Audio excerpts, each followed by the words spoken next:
que nosotros estas semanas anteriores, en las 2 semanas anteriores, hemos estado viendo una introducción a los vectores, porque es importante recordar, ¿verdad?, algunos detalles sobre los vectores, pues para poder tener una mejor comprensión de lo que vamos a empezar a ver ya esta semana, en relación al análisis vectorial, ¿verdad?, de la clase. Primero recordemos, ¿verdad?, sobre lo que vimos inicialmente. Vimos en las semanas anteriores que un vector está compuesto principalmente por tres partes. Vamos a tratar de hacerlo por acá. Entonces, lo primero es el sentido. El sentido, por así decirlo, lo indica la flechita. Ya en un análisis, por así decirlo, de la vida real, el sentido tiene que ver con si es la fuerza, ¿verdad? Recordemos que un vector nosotros lo representamos con cualquier letra y con una flechita acá arriba, ¿ya? Entonces, un vector puede representar varios fenómenos físicos. Entre ellos puede representar una velocidad, puede representar fuerza, puede representar aceleración, cualquier magnitud física que aparte de que nosotros necesitamos darle un valor, usted tiene que darle un sentido. Es decir, si esa fuerza, velocidad o aceleración se dirige o está dirigida hacia cierta dirección, hacia cierto sentido o dirección. Por ejemplo, todos recordamos que en física, en física 1, vimos sobre las fuerzas, ¿no? Entonces las fuerzas, nosotros, la unidad de medida de la fuerza es Newton. Entonces, una fuerza, vos le puedes dar una magnitud. Puede ser, supongamos, 50 newton, puede ser kilogramo fuerza, etcétera.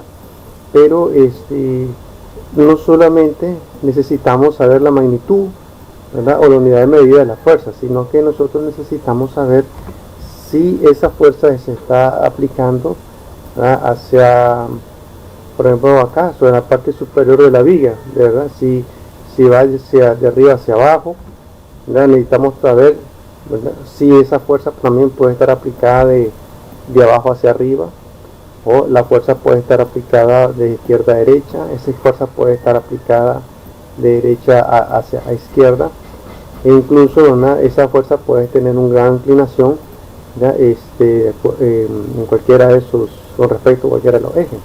Entonces es necesario saber su dirección y sentido, ¿verdad? Bueno, el sentido sería si va hacia arriba, hacia abajo, izquierda, derecha, y la dirección, recordemos que tiene que ver con su ángulo, ¿ya?, el ángulo que tiene esa fuerza con respecto al horizontal o donde se está aplicando, ya, si tiene un ángulo de 90 grados o si tiene un cierto ángulo de inclinación. Entonces el efecto de la fuerza sobre esa viga va a depender a cómo la dirección que ella tenga y su sentido, porque no es lo mismo, ¿verdad?, el efecto que va a presentar esa fuerza sobre las bases que están acá, no es lo mismo que sea horizontal, vertical, horizontal. Entonces, la fuerza, la única manera de representarla es por un vector. Entonces, si la fuerza tiene un valor grande, relativamente grande, entonces si vos lo graficas, entonces ese vector va a ser un vector grande, ¿verdad?, porque por la magnitud. Y luego, pues vos necesitas el sentido, hacia dónde va dirigido y su ángulo de inclinación. Entonces, los vectores, dijimos, ¿verdad?, que se representan con cualquier variable, cualquier letra. Normalmente ya vimos que en algunos programas los vectores siempre se representan con una letra minúscula, y con la flechita. Entonces el vector gráficamente lo vemos así, de esta manera. Entonces la parte principal le tenemos el sentido, ¿verdad? Que es la flechita, el sentido. Luego tenemos la dirección, que es el ángulo con respecto a cualquier punto de referencia. Lo normal es que el ángulo sea con respecto al eje X, ¿verdad? Puede ser con respecto al eje X positivo, como estamos viendo acá, o con respecto al eje X negativo. Después vamos a ver unos detalles que necesitamos recordar para las tareas que tienen que hacer, o el examen más que tienen que hacer los próximos días. Entonces tenemos el sentido, la dirección, que es el ángulo, y luego tenemos la magnitud o el módulo, que normalmente se representa de esta manera, ¿verdad? El vector entre dos barras. Entonces este sería el módulo, ¿verdad? El módulo o la magnitud del vector. Entonces, nosotros en la primera clase que aprendimos a cómo calcular el módulo del vector, para calcular el módulo del vector lo que nosotros aplicamos es sencillamente el teorema de Pitágoras. Entonces ¿cómo calculamos nosotros la magnitud del vector, ¿verdad? Es como el teorema de Pitágoras. Es decir, utilizamos esta fórmula, que sería la raíz cuadrada de los componentes al cuadrado, ¿verdad? La sumatoria de sus componentes al cuadrado. Ahora, antes de esto, recordemos lo siguiente. Este teorema de Pitágoras, recordemos que esta ecuación es para calcular la hipotenusa. Y es que realmente un vector, gráficamente, es como que fuera una hipotenusa. Vamos a ver cómo es eso. Entonces este sería nuestro vector A. El vector A se puede descomponer en dos, ¿verdad? La componente en X y la componente en Y. Esta componente, la voy a poner A sub Y, y le voy a poner A sub X, y acá tenemos el ángulo con respecto al eje X. Recordemos que este A sub Y, acá en el plano cartesiano, ¿dónde estaría ubicado? Sería acá sería A sub Y, y acá sería A sub X, pero vemos que esta altura sería esta misma altura que está acá. Entonces ese A sub Y, entonces nosotros lo podemos trasladar acá, a sub Y y A sub X. Cuando vos tenés el vector de esta forma, ¿verdad? A sub Y se transforma en el cateto opuesto a ese ángulo, y A sub X se transforma en el cateto adyacente al ángulo, ángulo teta. Yo le pongo acá ángulo teta, ¿verdad? Pero podría ser ángulo alfa, ángulo beta, el ángulo que usted desea. Entonces acá nosotros podemos aplicar el teorema de Pitágoras. Entonces la hipotenusa, que sería esta distancia, ¿ya? Va a ser igual a la raíz cuadrada de la sumatoria de sus dos catetos al cuadrado, que es esta ecuación que tenemos acá. Entonces, antes de eso, recordemos lo siguiente, ¿verdad? Antes de continuar, recordemos que los vectores se pueden representar, ya sabemos que gráficamente se representa así, con una flechita, con un ángulo, ¿verdad? Con magnitud. Pero matemáticamente, ¿cómo lo representamos? Existen tres maneras comunes. La más común es esta, por componentes. 4,3. ¿Qué significa eso? 4,3. Recordemos que esta sería la componente en X y esta la componente en Y. Este es cuando es un vector en el plano. Pero si fuera un vector en el espacio tridimensional en 3D, entonces voy a agregar otra variable, pongamos 2. Entonces esta sería tu variable, tu componente Z de ese vector. Pero analicemos primero de dos dimensiones. Entonces, el componente en X, ¿qué cosa es? Viendo este vector, Entonces la distancia que hay del punto 0 hasta acá, entonces sería mi componente en X. de mi vector. Y la distancia que hay desde el origen hasta la parte de acá, donde hay el vector en el eje X, sería mi componente en Y. Entonces, a eso lo referimos mi componente en X y mi componente en Y. Entonces, es una forma de representar los vectores. Este mismo vector también recordamos que lo podemos, normalmente, matemáticamente se tiene que representar así, de esta manera, como como una matriz. El programa de álgebra que utilizamos nosotros así lo representa los vectores, ¿verdad? Y siempre con una letra minúscula. La otra manera que representamos los vectores, que es la manera común que vamos a estar viéndolo de ahora en adelante, de esta manera, trabajando con vectores unitarios. Entonces, todos estos vectores unitarios, ¿verdad? ¿Qué significa ese I, J? Yo lo dejo de tarea para que ustedes lo investiguen, y en el video que les comparto pues sale la explicación. Ese vector IJ y JK, ¿verdad? Son vectores unitarios que se representan de esta manera: 0, 1, ¿verdad? En el caso del J, 0, perdón, en el I es 1, 0, y en el J es 0, 1, y así. Y si fuera el K, ¿verdad? Fuera doble 0, 1. Acá, si tenemos un vector en 3 dimensiones, entonces simplemente le agregamos en Z, sería 0. Entonces, eso se refiere a los vectores IJK, un vector unitario. Entonces, eso lo dejo de tarea, pues no estoy profundizando mucho en esto, ¿verdad? Por el tiempo. Entonces, acá tenemos 3 formas de representar el vector. El primero es la manera más común que utilizamos nosotros de secundaria, y de otra manera con vector unitario también creo que se utiliza, pero muy poco ya, pero en esta clase lo utilizamos mucho más, ¿verdad? Con su vector unitario. Entonces aquí tenemos un vector, la forma de representar un vector matemáticamente y aquí gráficamente. Entonces, aprendimos en las tareas cómo calcular el módulo. También aprendimos cómo calcular el ángulo de ese vector. Si vos conoces las componentes en X y en Y del vector, entonces vos puedes conocer ese ángulo aplicando por la tangente.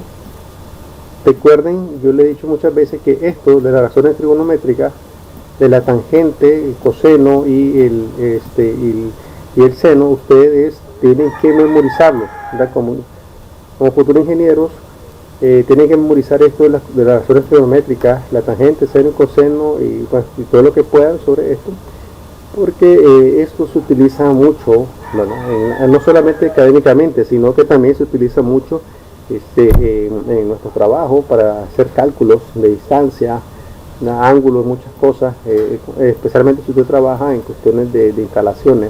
Es muy útil conocer esto. Entonces, y para conocer ese ángulo, lo que hacíamos nosotros pues es simplemente despejar el ángulo, aplicamos tangente inversa de la división del cateto opuesto entre el cateto adyacente. Esto es lo que hacíamos nosotros.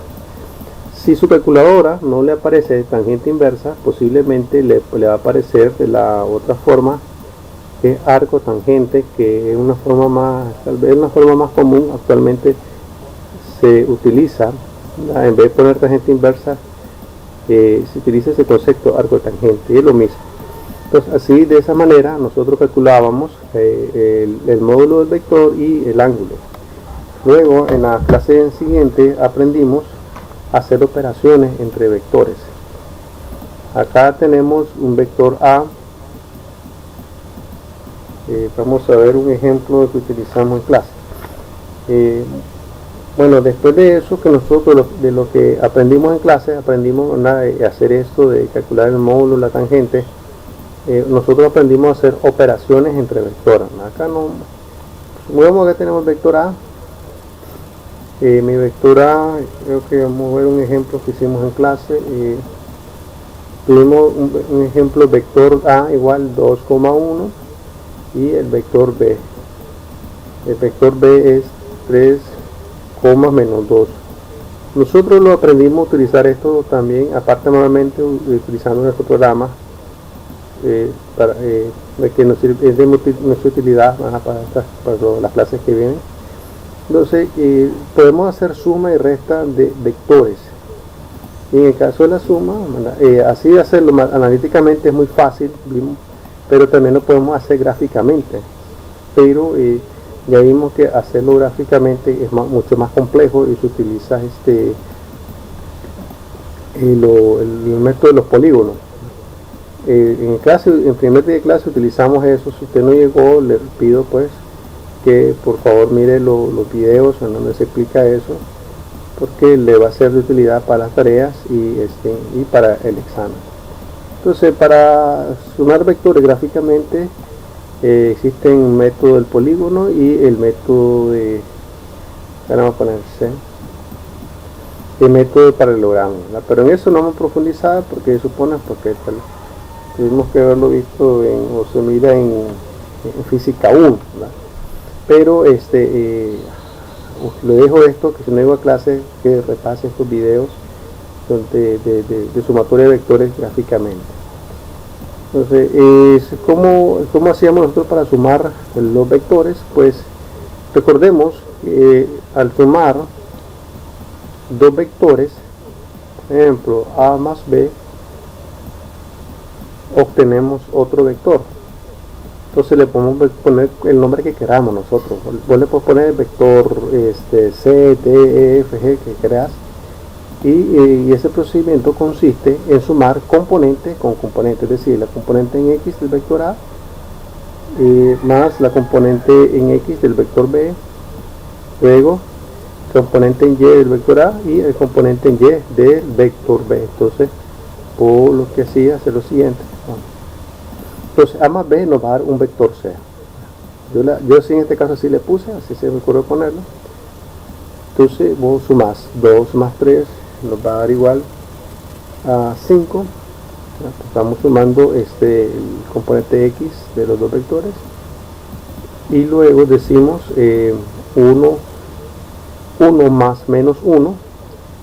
Entonces, como son diferentes signos, se restan, entonces y le ponemos el signo del mayor, entonces nos va a quedar menos 1. Y sería la sumatoria de nuestros vectores. Si vos querés restarlo, se aplica este mismo procedimiento, entonces, pero en vez de sumar, vos vas a restar las componentes.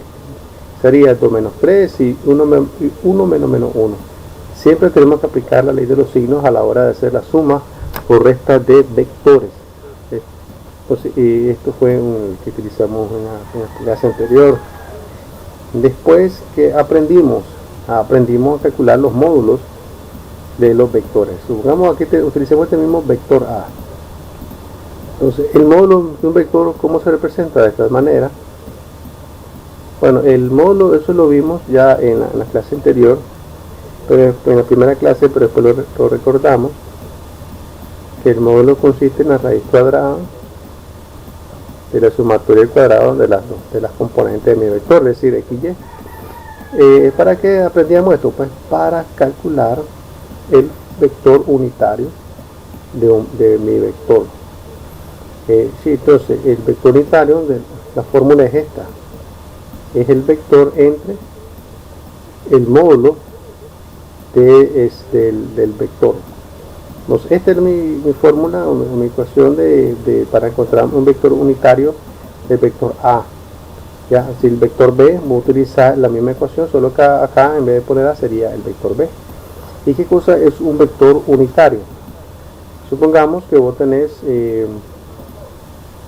un vector cualquiera. Vos lo tenés acá representado puede ser en el espacio, ¿no? O en el plano cartesiano. Vamos a hacer lo siguiente. Entonces aquí vamos a suponer que ese es mi vector A. Entonces, al calcular un vector unitario, ¿qué es lo que hacemos?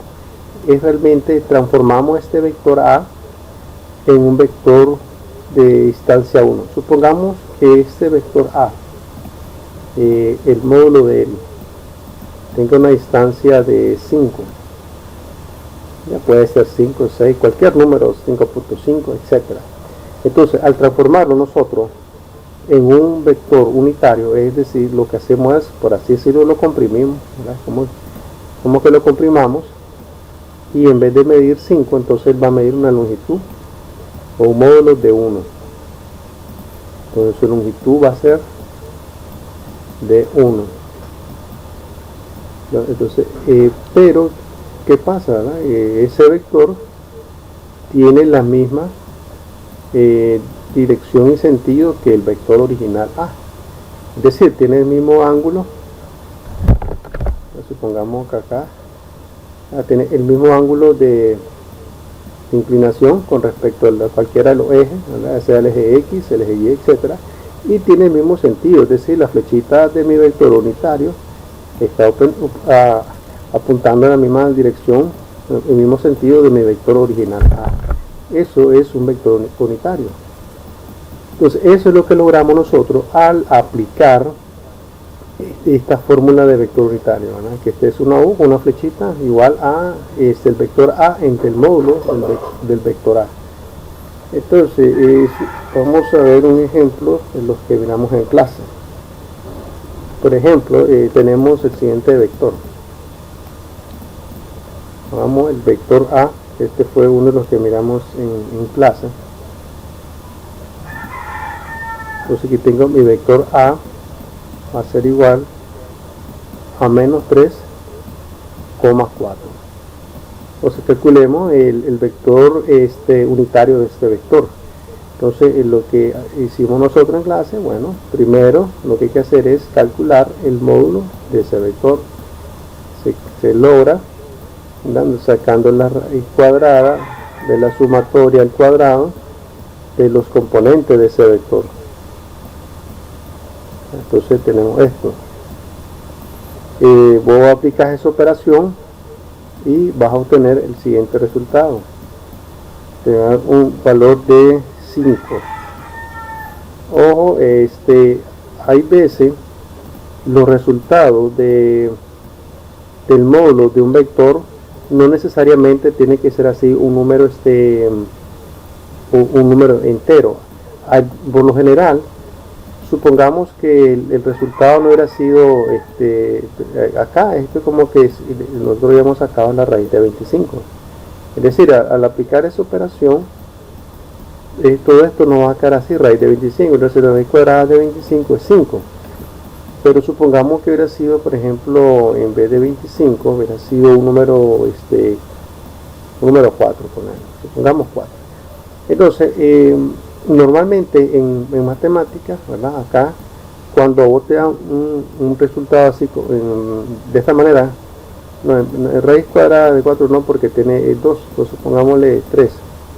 Supongamos que toda la operación de adentro nos da 3. Entonces, si vos sacas la raíz cuadrada de 3, te da un número decimal. Entonces, normalmente se deja de esta manera, ¿verdad? Para que ustedes ya sepan, ya por si hay algún ejercicio, ¿verdad? Más adelante tengan que resolver algo así. Entonces, vos lo dejas así como con raíz, ¿verdad? Como radical. O otras veces puede ser que te dé pongamos como una fracción, si adentro tenés fracciones. Entonces, lo indicado es dejarlo como una fracción, ¿verdad? Para una mejor precisión de tus resultados. Entonces, pero acá me dio a mí el módulo me dio 5, ¿verdad? El medio exacto. Entonces, ya una vez que vos tenés el módulo, entonces vos aplicás la ecuación, ¿no? del módulo para el vector unitario, perdón. Entonces vos tenés el vector unitario va a ser igual al vector entre el módulo del vector A. ¿Sí?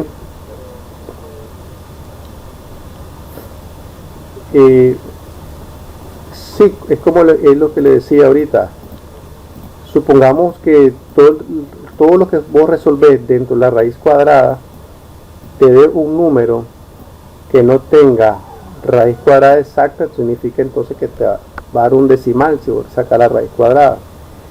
Entonces, se puede hacer, pero no es lo normal, pues no es lo correcto si vos querés una mejor precisión de tu resultado.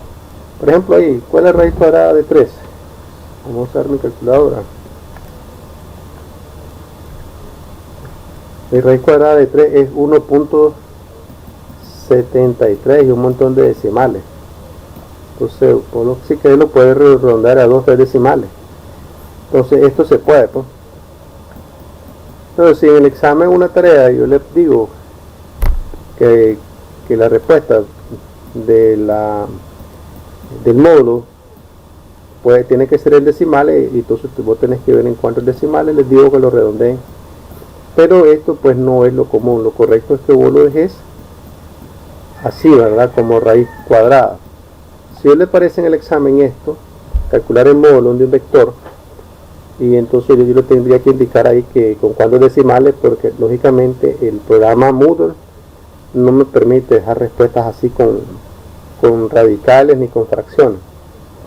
El Moodle me genera solo respuestas en números enteros o en decimales. Entonces la respuesta sería, sí, vos puedes dejar las respuestas decimales, pero no es para mejor precisión, pues no es lo correcto. Y a menos que yo se lo pida, pues o se lo pida en una tarea, entonces vos lo dejas como decimal. De lo contrario, lo correcto es dejarlo así como un radical.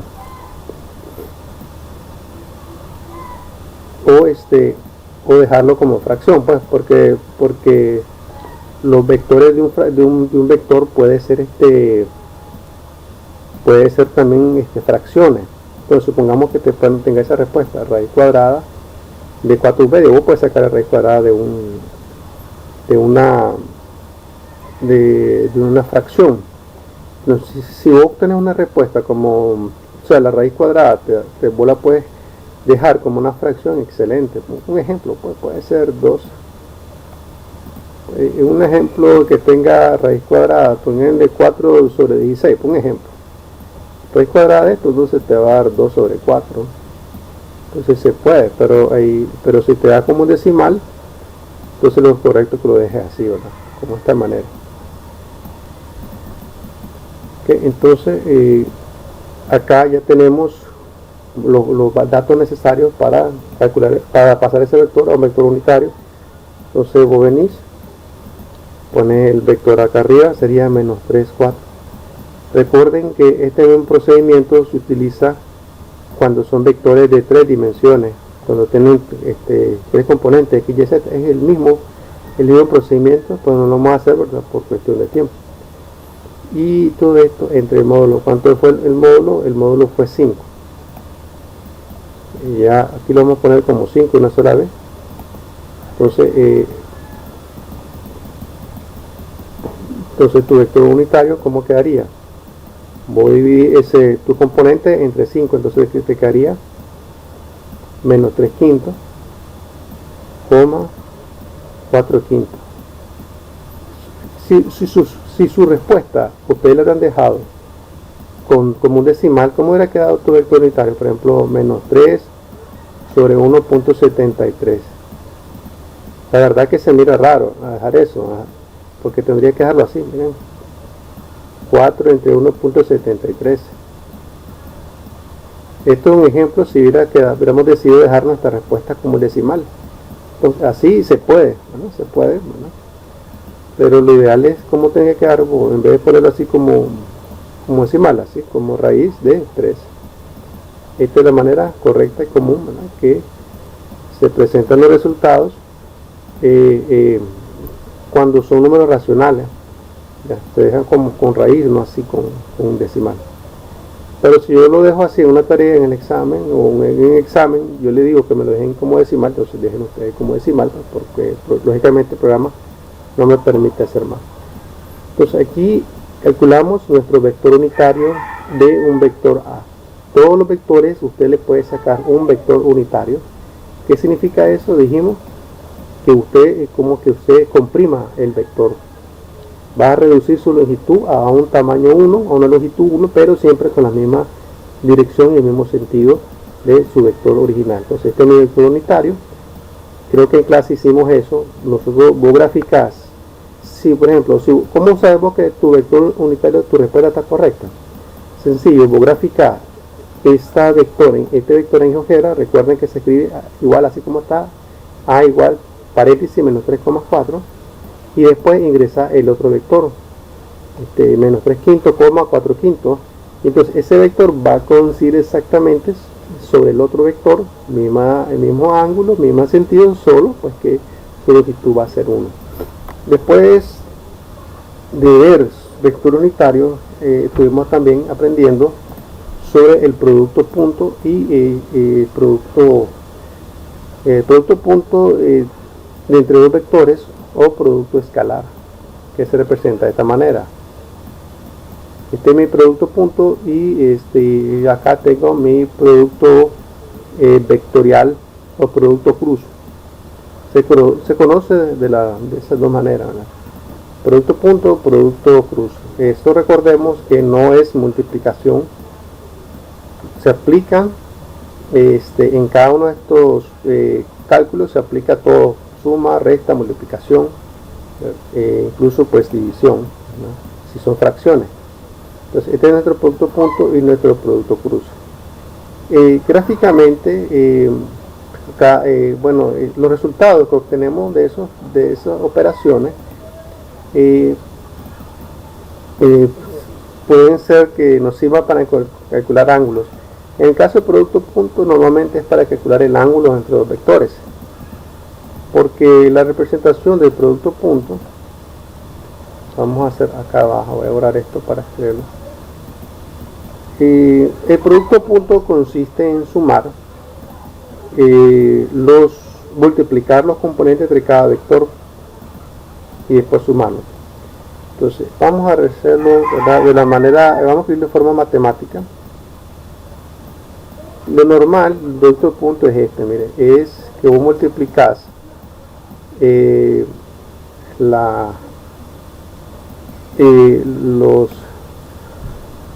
le llaman los módulos entre cada vector y luego lo multiplicás por el coseno del ángulo entre dos vectores. Entonces lo que tenés acá a la izquierda es lo mismo que lo que tenés a la derecha.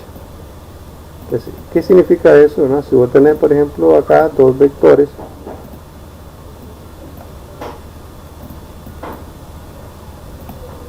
aquí tenemos nuestro vector A y acá tenemos nuestro vector B. Entonces, estos dos vectores tienen un punto en común y entre ellos tienen un ángulo de separación. Entonces, normalmente este tipo de operación lo que te va a hacer nos sirve para encontrar un ángulo, pero como lo indica el nombre pues, de esta operación, que es producto escalar o producto punto, el producto punto lo que vamos a obtener es un número. O sea, miren que todos estos conceptos tenemos que manejarlos para poder nosotros entrar a lo que es análisis vectorial en sí, donde ya aplicamos derivadas y esas cuestiones integrales, porque esto es lo básico que necesitamos recordar nosotros. Entonces, el producto punto consiste en multiplicar los componentes de cada vector. Vamos a borrar esto. Entonces,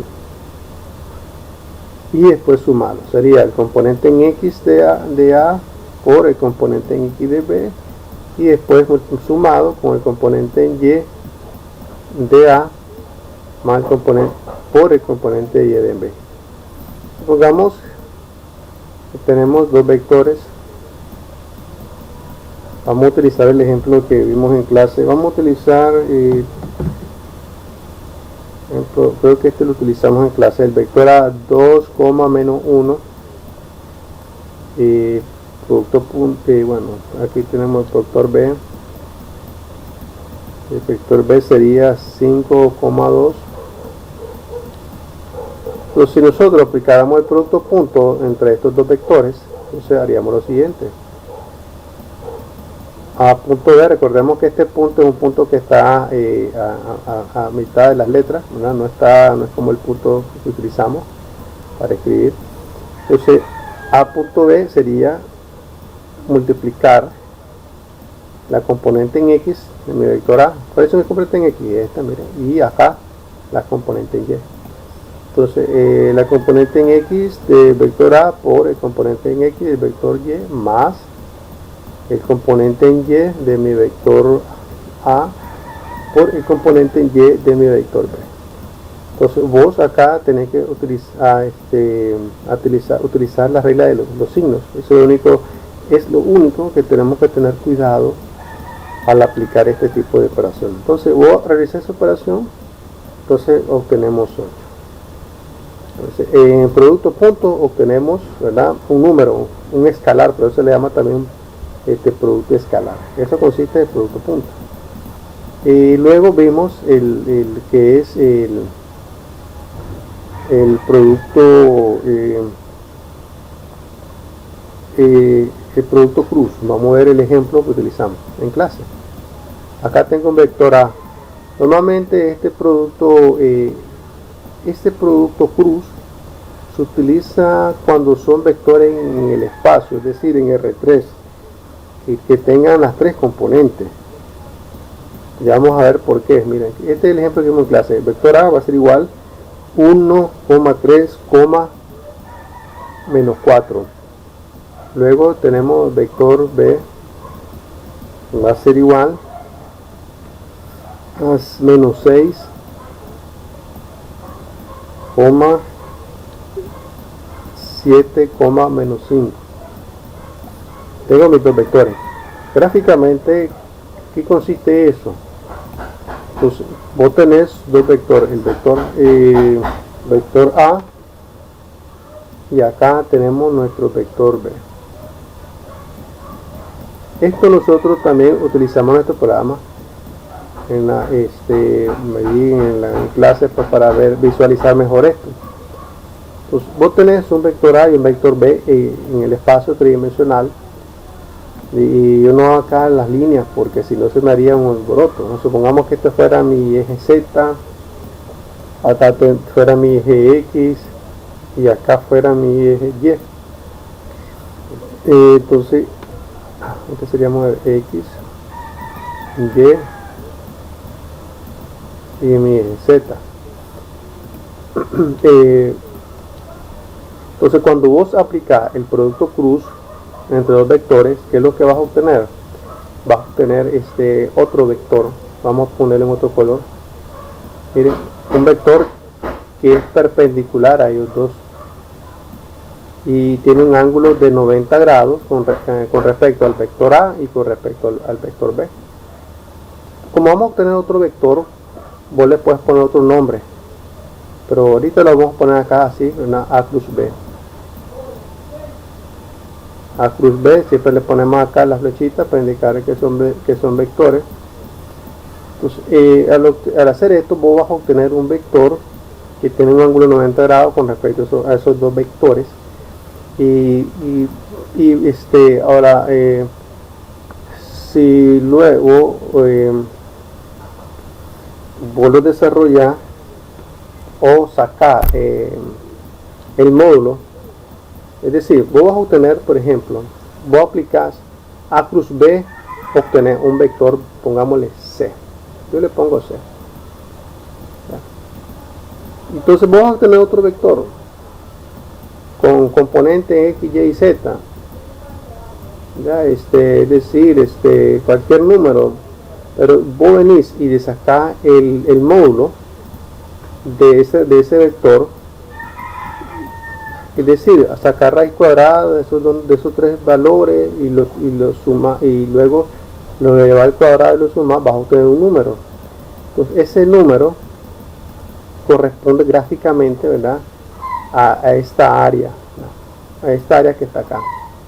Entonces si vos unís estos vectores, que sería así en forma de paralelogramo, vas a obtener como un triángulo, ¿verdad?, un paralelogramo. Entonces el módulo de este vector rojo que está acá arriba, que es el producto cruz, ese te va a dar un número. Entonces ese número coincide con esta área que está acá. Entonces esto que aplica, esta es parte de las aplicaciones del producto cruz. Te sirve para obtener el área que te generan estos dos vectores cuando vos los unís, ¿verdad?, como cuando vos formás un paralelogramo con un vector A y B. Pero también tiene otras aplicaciones que lo vamos a ver más adelante, que nos sirve para conocer lo que se llama la rotacional, ¿verdad? Es algo que se utiliza aquí, un concepto que se mira en análisis vectorial, que lo vamos a ver más adelante. Pues gráficamente ese es el producto cruz. Van a tener dos vectores y al aplicar el producto cruz va a generar otro vector con un ángulo de 90 grados con respecto a ellos dos, así como lo estamos viendo acá en la pantalla. Para hacer el producto cruz ya es un poco más complicado la situación, ¿verdad? Porque tenemos que trabajar con matrices. Entonces el producto cruz de A y B no lo vamos a desarrollar todo, porque esto lo vimos en clase, para ver si ya el último 10 minutos para explicar otros contenidos que nos corresponde esta semana. Entonces el producto cruz, lo que vamos a generar nosotros es una matriz de esta forma, con que primero ponemos los vectores unitarios y después vamos a ubicar los componentes de cada uno de mis vectores. Entonces pongo primero el componente A, porque si A cruz B, entonces primero pongo el componente en A. Si fuera B cruz A, al revés, entonces usted tendría que poner primero los componentes en B. Pero primero está A, entonces primero A y después ponemos B. Entonces, y luego pues nosotros aplicamos el procedimiento. Ya que eso lo vimos en clase. Al final, al aplicar el procedimiento, que es lo mismo, entonces nosotros obtuvimos el siguiente vector.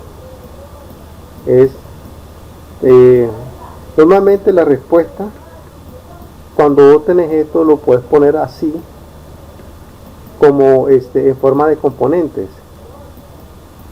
Ya, pero la otra forma que se puede utilizar, vuelvo a escribir en forma con cartesiana, con su vector unitario. Te quería decir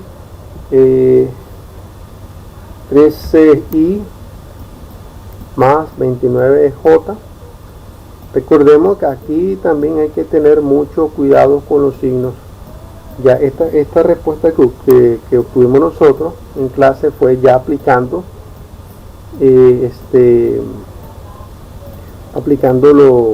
los signos. ¿Ya? Entonces, aplicar el producto cruz entre estos dos vectores, voy a obtener otro vector. Acá lo estamos viendo. Si usted no llegó la semana pasada, por cualquier motivo a clase, yo le comparto en el campus videos sobre cómo se realiza esto producto cruz. Entonces para que ustedes lo vean y pueda realizar su tarea, y pueda realizar su tarea número 2. En esta semana yo no le dejaría, ¿verdad? No le dejar tarea para que ustedes revisen bien estas tareas número 1 y 2, porque la tarea 3 va a un tipo de ejercicio que lo vamos a ver hasta que lo miremos en clase, porque es algo un poquito complejo, no es tan difícil, ¿verdad? Pero lleva un montón de pasos. Entonces, hasta acá es lo que hemos visto nosotros. Y esta semana, ¿qué es lo que nos corresponde ya a ver? Ya la clase se pone un poco más interesante, porque vamos a ver lo que se llaman campos escalares y campos vectoriales. Entonces, toda esta introducción que estamos viendo nosotros hasta el momento es simplemente refrescar un poco, ¿verdad?, sobre los conceptos de vectores para aplicarlo ya de una forma más compleja. ¿Qué cosas son campos escalares y campos vectoriales? Bueno, vamos a verlo primero gráficamente en qué consiste. Los campos escalares y campos vectoriales pues son funciones de dos variables, de 3 y de 2 y 3 variables. ¿Qué significa eso? Ustedes recuerden que en cálculo, ¿verdad?, cálculo 1, cálculo 2, cuando nosotros miramos funciones, las vemos de esta manera. Por ejemplo, f de x igual a x cuadrado. Entonces, acá nuestra variable independiente es x y nuestra variable independiente es y. O sea, entonces, ¿qué significa eso? Es decir, esto uno lo puede representar de esta manera. F de x igual a x cuadrado, lo mismo que tengas y igual al cuadrado. Entonces, x, mi variable independiente, de acuerdo al valor que adquiera x, entonces así va a ser el valor que quiera y. Pero ahora, ya creo que en cálculo 3 ya miramos funciones de más de una variable. Entonces, los campos vectoriales y los campos escalares son funciones que tienen más de una variable, es decir, tienen dos variables independientes y una variable dependiente. Entonces, ahora en este ejemplo del que vamos a analizar ahorita rápido, de que pasemos asistencia, f de xy va a ser igual a, vamos a buscar un ejemplo, buscar acá, igual x cubo y al cuadrado. En cálculo 1 y cálculo 2, cuando nosotros miramos funciones de una variable, vos obtenías gráficas, pero esas son gráficas era en el plano, en xy. Pero cuando yo trabajas vos campos escalares o campos vectoriales, son funciones de dos o más variables, como la que estamos viendo acá. F de xy es igual a x cubo por y cuadrado.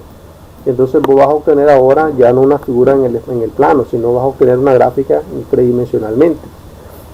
Y vamos a verlo. Entonces, el campo escalar, ¿para qué se utiliza en la vida real? ¿Verdad? Ahí tengo un ejemplo. Se utiliza, por ejemplo, en las construcciones, en topografía. Se utiliza en el clima también, lo vamos a ver. Entonces, acá tengo una montaña. Vamos a ampliar un poco. Tal vez usted haya visto estos tipos de planos, ¿verdad? Si trabaja usted en proyecto. Entonces, aquí tenemos la representación de un terreno. Esto lo trabajan mucho los ingenieros, los arquitectos, los ingenieros agrónomos, cualquier persona que esté relacionada en la construcción de carreteras o edificios. Entonces, el terreno vuelve a representar por medio de lo que se le llama curvas de nivel. Entonces, primero miramos acá arriba la montaña de perfil y aquí acá abajo miramos la montaña vista en planta. Entonces, para representar una montaña, entonces se utilizan curvas de nivel. Y cada una de esas curvas, que son estas líneas que van acá, te indica una altura, ¿ya? Una altura con respecto a un punto de referencia. Esa altura puede ser con respecto al nivel del mar o un punto cualquiera que voy. Por ejemplo, acá mi nivel de referencia es el pie de la montaña y esta va a ser mi altura 0. Y luego yo me voy ubicando puntos cada 100 metros. Miren, esta montaña va subiendo cada 100 metros, los puntos de referencia, 100, 200, 300, hasta llegar hasta los 400 metros, que es la parte más alta de la montaña. Entonces, cada una de mis puntos, cada mis líneas me va a representar una altura. Por ejemplo, la primera línea dice que este va a ser mi altura 0, en este punto va a ser mi altura 0. La otra línea, la voy a poner en verde, dice que esta altura mide 100 metros. Es decir, con respecto a la otra línea, aquí yo tengo una diferencia de altura de 100 metros, y así sucesivamente, 100, 200, 300. Para hacer esta gráfica, estamos viendo de una figura tridimensional, se hace casi lo mismo que hacíamos nosotros para graficar, por ejemplo, una parábola, una línea. Para hacer una parábola vos le pones valores a x y obtener valores en y. Para hacer esto vos pones valores en x, y y obtener un valor en z. ¿Qué cosa en z? Miren, acá yo tengo mi componente en x, y mi variable x, y. Entonces, cuando vos lo sustituís en tu función, como la que vimos nosotros, acá vos pones valores a x y valores a y, vas a obtener valores en z. Esta función que estamos viendo acá, f de xy, es como que vos tengas z igual a x cubo por y cuadrado. Entonces, vos le pones valores a x y a y y vas a obtener un valor en z. ¿Y z qué cosa es? Z es la altura. Entonces, y vos vas a ir obteniendo puntos en el plano tridimensional. Entonces, vamos a poner acá en rojo. Entonces, vos vas obteniendo puntos. ¿sí? Algo así, por ejemplo, si vas obteniendo puntos y cuando vos hagas tu dibujo tridimensionalmente vas a obtener una montaña, un montón de puntos unidos van a formar, por así decirlo, una montaña. Entonces, otro ejemplo, se utilizan los campos escalares. En este ejemplo que estamos viendo acá en la pantalla, tal vez ustedes lo han visto en internet. Tal vez estos son muy comunes en las páginas del tiempo o del clima. Que estamos viendo ahí se llama mapa de isobaras. Es decir, ese mapa te está indicando las presiones atmosféricas en cierto punto, ¿verdad? del mapa. ¿Cuál es la característica de los planos de los campos escalares? Es que el valor que vos le pones, ¿verdad? Acá estas líneas. En este caso anterior son alturas de una montaña. Eso te indica cada valor. Pero aquí cada valor, aquí me parece 1000, 1008, 996, me representa la presión atmosférica en ese punto. Y esos valores no se van a mover. Por ejemplo, en una montaña, si vos le asignás valores a la montaña, ¿verdad? En determinado punto, que mide 100 metros, 100, 20, 30, esos puntos no se van a mover, ahí van a permanecer estáticos. Vos no vas a decir que esta altura se está moviendo hacia arriba o hacia abajo, o se está moviendo de arriba, se está moviendo izquierda, derecha, no. Esos valores que vos le asignás a la montaña se permanecen estáticos. Igual acá en este plano de isobara, aunque acá posiblemente con el tiempo va a variar, pero la variación es pequeña, ¿verdad? Va variando conforme el tiempo, pero esa presión, aunque el valor cambie, pero no se va a mover. O sea, ese punto que vos estás señalando, por ejemplo acá en el mapa, la presión puede ser que varíe con el tiempo, puede pasar de 1000 a 2000, ¿verdad? Recordemos que las presiones, ¿verdad? Normalmente se utilizan en atmósfera, ¿verdad? Otro tipo de valores. Entonces ese punto no se va a mover, va a variar su valor, pero esos puntos siempre van a permanecer ahí en el mapa. Entonces mientras que en los campos vectoriales, vamos a ver el ejemplo gráficamente, sí puede variar conforme el tiempo. En algunos casos no. Ustedes recuerdan que miramos en física 2, miramos campos eléctricos y campos magnéticos. Para representar campo eléctrico y campo magnético que se utilizan vectores. Ustedes pueden recordar eso, en clase eso miramos. Campo eléctrico y campo magnético utilizamos vectores para indicar el sentido hacia dónde va dirigido el campo eléctrico que me está generando una carga, ya sea positiva y negativa, o la dirección, ¿verdad? que sigue un campo magnético. Entonces, los campos vectoriales se utilizan para representar este tipo de fenómenos. Campo eléctrico, campo magnético, y también nos sirve para representar lo que estamos viendo en la pizarra, ahí, ¿verdad? En el dibujo. Ahí lo estamos viendo el fluido de un líquido, ¿verdad? De un río. Entonces, vos puedes representar el fluido, ya sea, también puede ser líquido o gaseoso, ¿verdad? El fluido uno lo puede representar por medio de vectores, porque recordemos que un fluido normalmente no se mantiene estático, ¿verdad? Un fluido puede estar así en movimiento como un río. Entonces con el vector voy a indicar hacia dónde se está moviendo ese fluido, ¿verdad? Y si ese fluido en cierto punto se mueve más rápido, recordemos que en los ríos, ¿dónde se mueve más rápido el agua? ¿Verdad? En la parte central. Entonces vos puedes poner vectores más grandes, porque ahí puede estar representando la velocidad del agua en ese punto.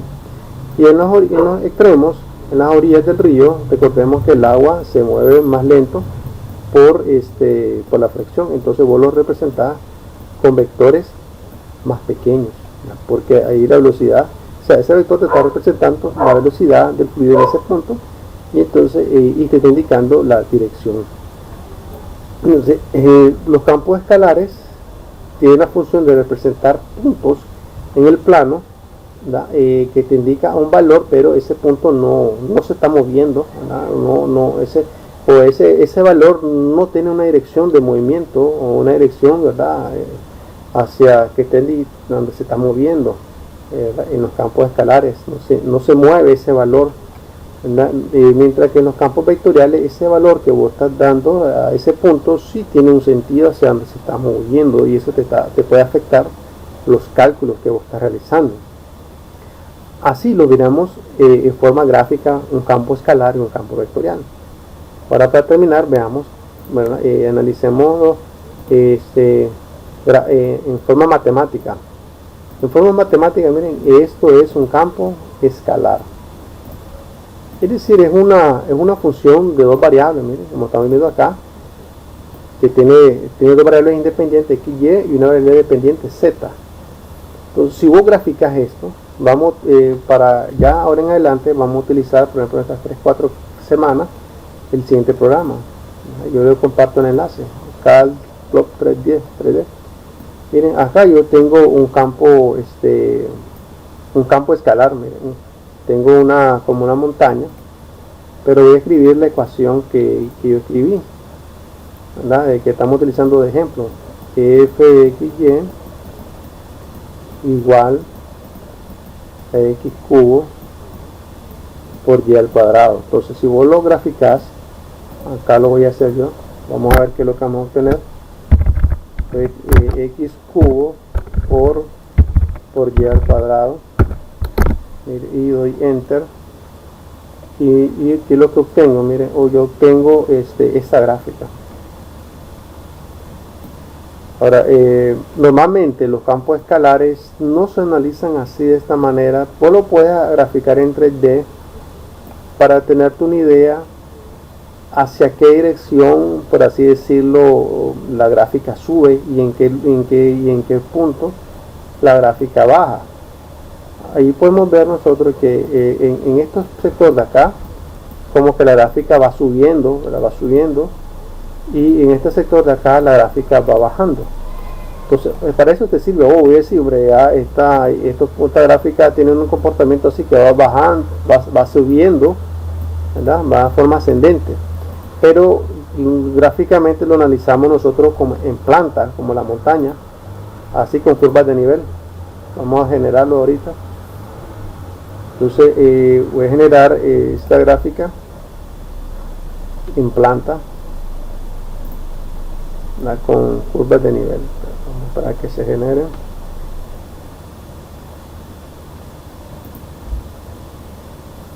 Y ahí yo ya he generado esa gráfica que estamos viendo en 3 dimensiones. Ahí la estamos viendo ahora en 2 dimensiones vistas desde arriba. Entonces, los campos escalares normalmente se analizan así, ¿verdad? Con curvas de nivel.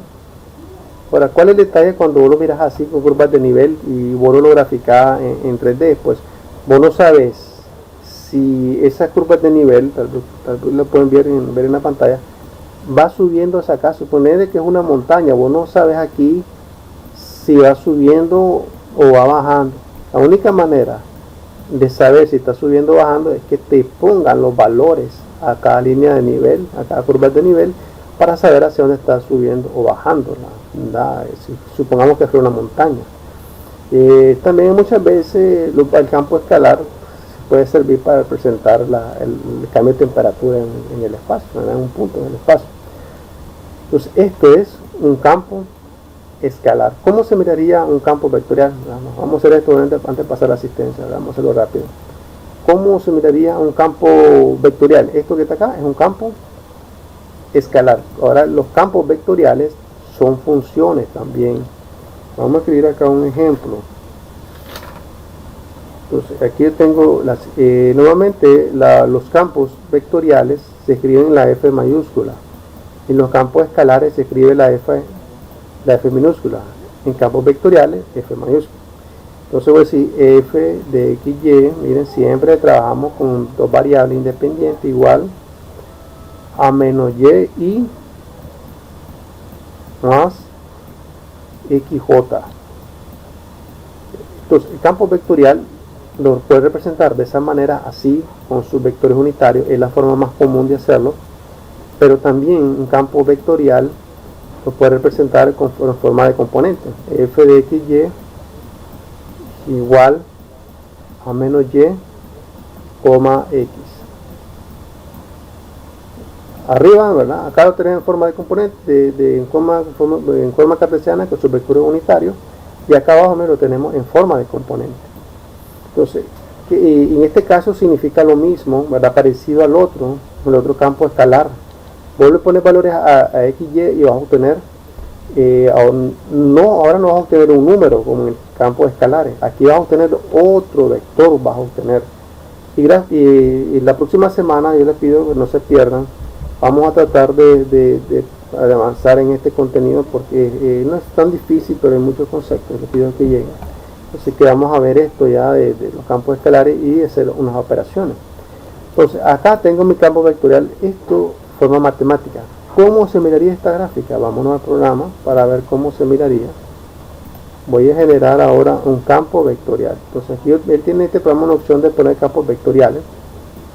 Entonces yo le voy a poner, primero es el componente en X es menos Y, entonces vamos a poner acá menos Y en mi componente. Ya no te va a salir aquí componente en X, Y, sino este ahora acá en este caso de los campos vectoriales no te sale componente en M, componente en N, y el otro valor que utiliza es componente en P. Entonces acá ya no decimos componente X, Y, porque si no nos vamos a confundir con las variables. Ahora son componente M, componente N y componente en P. Bueno, en vez de decir X, Y, Z, decimos M, N, P. Entonces, y luego mi componente en N sería es X. Entonces ponemos acá X. Recuerden que le estoy poniendo los valores yo. Es acá, estoy poniendo los valores. Componente en M y N. Entonces voy a dar Enter. Mire, y obtengo, mire, esa gráfica. Tal vez vaya, vamos a ponerlo con color. Entonces mire, esa ecuación que yo les presenté a ustedes, esta f de xy igual a menos y más xj o menos y, x, vos pones valores a esta xy y vas a obtener otro vector, y ese vector, mire, se va graficando acá. Entonces, en la vida real, donde se utiliza esto de componentes de campos vectoriales, pues se utiliza en cuestiones del clima. Mire, eso que está ahí te puede representar a vos el movimiento de un líquido, te puede representar el movimiento de un huracán también, con ese montón de flechitas. Miren que van girando y tienen una dirección y sentido. Y incluso el tamaño de la flechita me puede indicar la velocidad con que se está moviendo la tormenta en ese punto. Entonces, esto es un campo vectorial. Un campo vectorial es una ecuación que a vos te permite generar un montón de vectores, una infinidad de vectores, y cada vector va a tener una dirección y sentido de donde se está moviendo el fenómeno que vos representás, que puede ser un fenómeno magnético, un fenómeno eléctrico, puede ser un fluido, ondas, gases o líquidos. Entonces, pero por favor no se pierdan la próxima semana, que ya vamos a comenzar a profundizar en estos